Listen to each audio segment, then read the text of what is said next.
தங்களை எரித்து கொன்றுவிட்டு அந்த பழியை இஸ்லாமியர்கள் மீது போட்டு அங்கே ஒரு பெரிய நாடகத்தை நடத்தி ஒரு கலவரத்தை நடத்தி இஸ்லாமியர்களை அழித்தொழித்து தங்களை அதிகாரத்தில் தக்க வைத்துக் கொண்டார்கள்.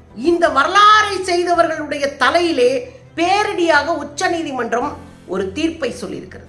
ஜனநாயகத்தை கொன்று புதைத்த இவர்களுடைய தலையில விழுந்த இடி. 21 வருஷம் ஆச்சு.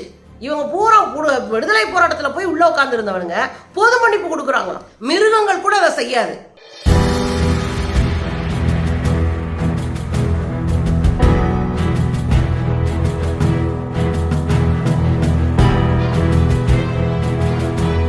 வணக்கம் தோழர்களே.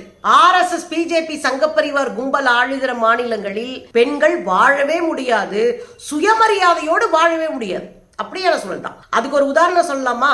குஜராத் 2002 ஆயிரக்கணக்கான மக்களை கொன்று குவித்தார்கள். பெண்களை, குழந்தைகளை கொன்று ஒழிச்சாங்க.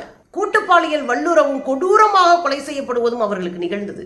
சிறுபான்மை சமூகம், குறிப்பாக இஸ்லாமியர்கள் என்ற ஒற்றை காரணத்தினால அது பேரழிவை செய்து முடித்தார்கள். இந்த காவிகள் திட்டமிட்டு இந்துக்களை எரித்து கொன்றுவிட்டு அந்த பழியை இஸ்லாமியர்கள் மீது போட்டு அங்கே ஒரு பெரிய நாடகத்தை நடத்தி ஒரு கலவரத்தை நடத்தி இஸ்லாமியர்களை அழித்தொழித்து தங்களை அதிகாரத்தில் தக்க வைத்துக் கொண்டார்கள். இந்த வரலாறு உங்களுக்கு தெரிந்திருக்கக்கூடும். ஆனா இந்த வரலாறை செய்தவர்களுடைய தலையிலே பேரடியாக உச்ச நீதிமன்றம் ஒரு தீர்ப்பை சொல்லியிருக்கிறது. இது RSS பிஜேபி சங்கப்பரிவார் கும்பலினுடைய அதிகார திமிரின் மீது விழுந்த அடி, கொழுப்பின் மீது விழுந்த அடி, தட்டித்தனத்தின் மீது விழுந்த அடி, ஜனநாயகத்தை கொன்று புதைத்த இவர்களுடைய தலையில விழுந்த இடி.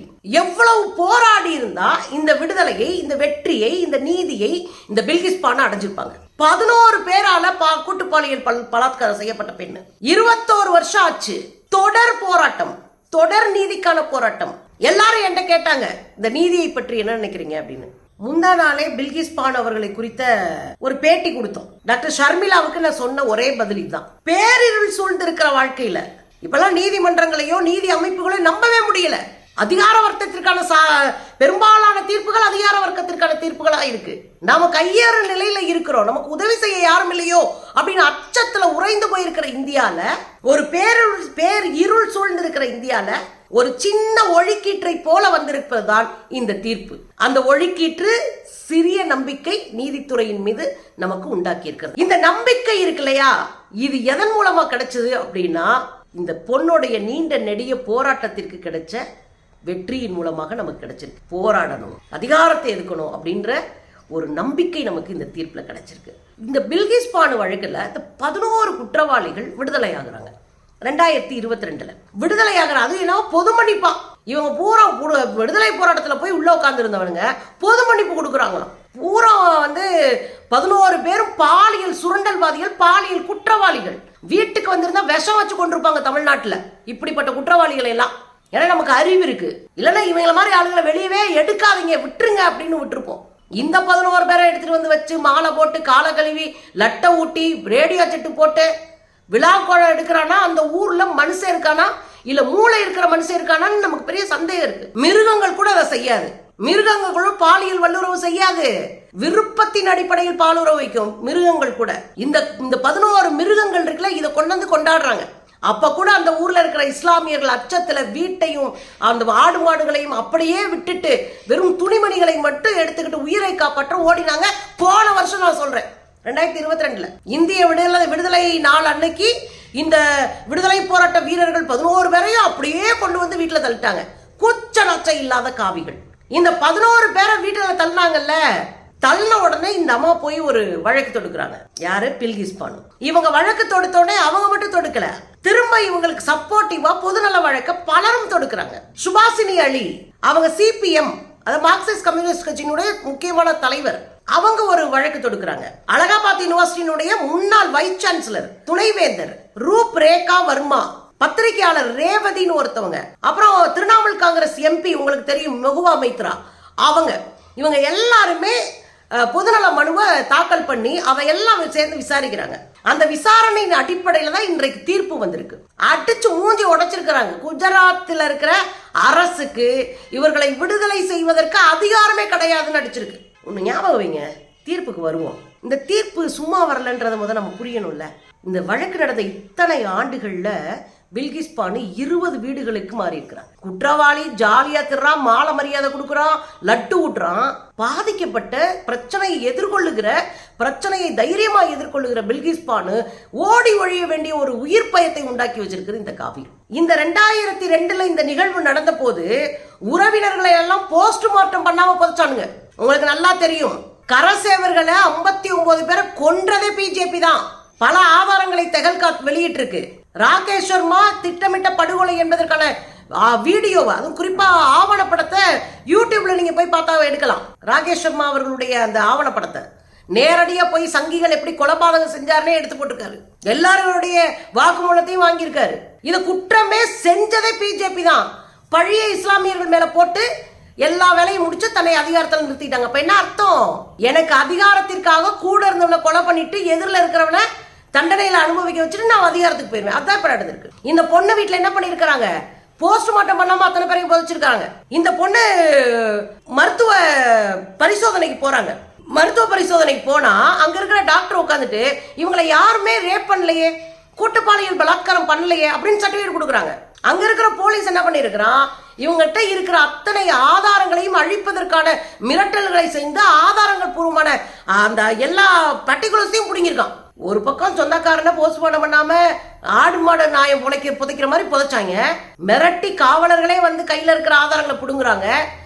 மெடிக்கலா சர்டிபிகேட் கொடுத்து நம்மை பரிசோதிச்சு சர்டிபிகேட் கொடுத்து நம்முடைய நீதியை பாதுகாக்க வேண்டிய மருத்துவர் போலீஸ் சர்டிபிகேட் கொடுக்குறாரு. இதுக்கெல்லாம் இடையில 2002 இவங்களுக்கு சமூக செயல்பாட்டாளர்கள் பலரும் கூடி நின்று உதவி பண்ணாங்க. இந்த அம்மாவுக்கு உதவி பண்ண ஒருத்தவங்க தான் தீக்ஷா சதல்வாட் போன்றவர்கள்லாம். இப்போ நீங்க என்ன பண்றாங்கன்னா, இந்த வழக்கெடுத்துட்டு போய் உச்சநீதிமன்றம் போயிட்டாங்க. உச்சநீதிமன்றத்தோட இல்லாம மனித உரிமை ஆணையத்துக்கு போயிட்டாங்க. மனித உரிமை ஆணையத்துல போய் ஐயா குஜராத்தில் நடந்தா எனக்கு எந்த நியாயம் கிடைக்காது, தயவு செய்து வேறு மாநிலத்துக்கு மாத்துங்க பிறகுதான் மகாராஷ்டிரத்துக்கு மாத்துறாங்க. இதை மாத்துறதே மனித உரிமை ஆணையம் தலையிட்ட பிறகுதான். 2004 உச்ச நீதிமன்றம் ஒரு நல்ல வேலையை பார்த்துச்சு. இந்த வழக்க சிபிஐ கொடுத்தது. சிபிஐ வந்து இதை விசாரிச்ச பிறகுதான் பல திடுக்கிடுகிற தகவல்கள் கிடைக்குது இந்த பொண்ணு வழக்குல. அதுக்கப்புறம் தான் சிபிஐ ரொம்ப தெளிவா இந்த குற்றவாளிகள் கொடும் குற்றவாளிகள் என்று அறிவித்தது. இவங்களை வச்சிருந்த ஜெயில் அந்த தலைவருக்கு, ஜெயில நிர்வகிக்கிற அந்த வார்டனுக்கு இந்த சிபிஐ கொடுத்த கடிதத்துல முக்கியமான விஷயமே இவர்கள் கொடும் குற்றவாளிகள் என்பதுதான். அப்புறம் எப்படி தப்பிச்சாங்க? எல்லாரையும் தப்பிக்க வைக்கணும் முடிவு பண்ணிடுச்சு மோடி அரசு. குஜராத்ல ஒரு குழுவை அமைக்கிறாங்க, பொது மன்னிப்பு வழங்க. அந்த குழு ஒரு கலெக்டருடைய தலைமையில் இருக்கு. அந்த குழுக்குள்ள இருக்கிறவங்க யாரு?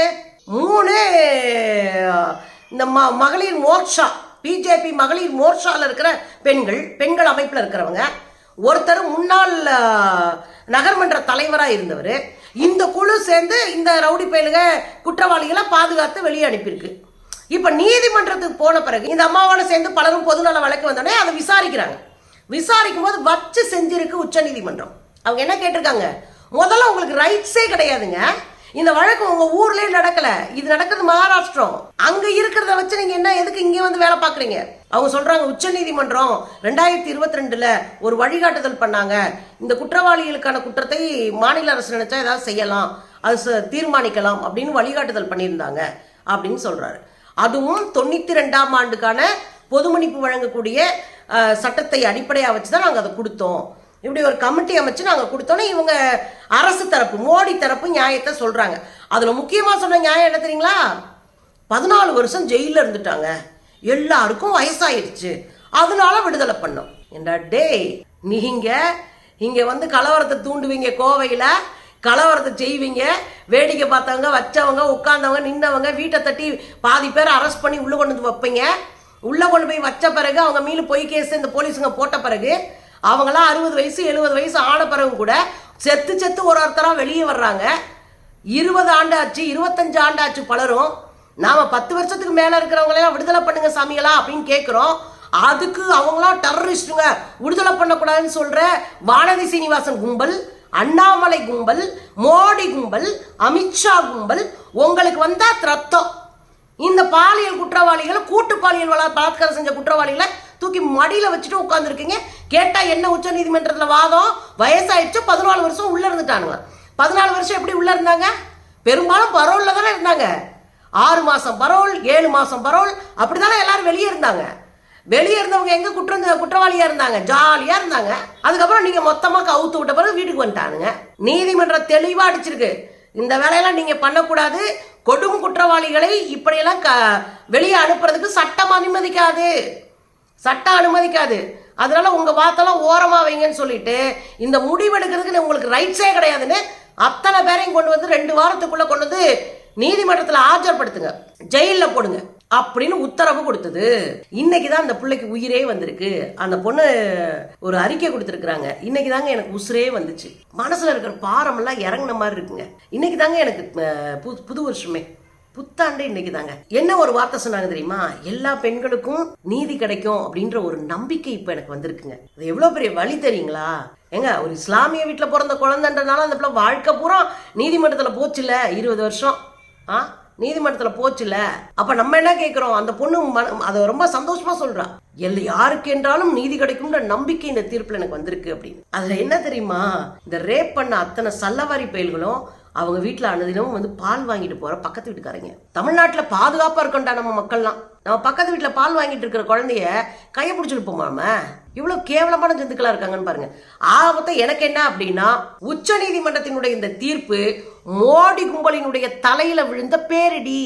சோ காவிகள் கதறுகிறார்கள், காவிகள் பதறுகிறார்கள். அதை வேடிக்கை பார்த்துட்டு ஜம்முன்னு இன்னைக்கு உட்காரணும், அவ்வளவுதான்.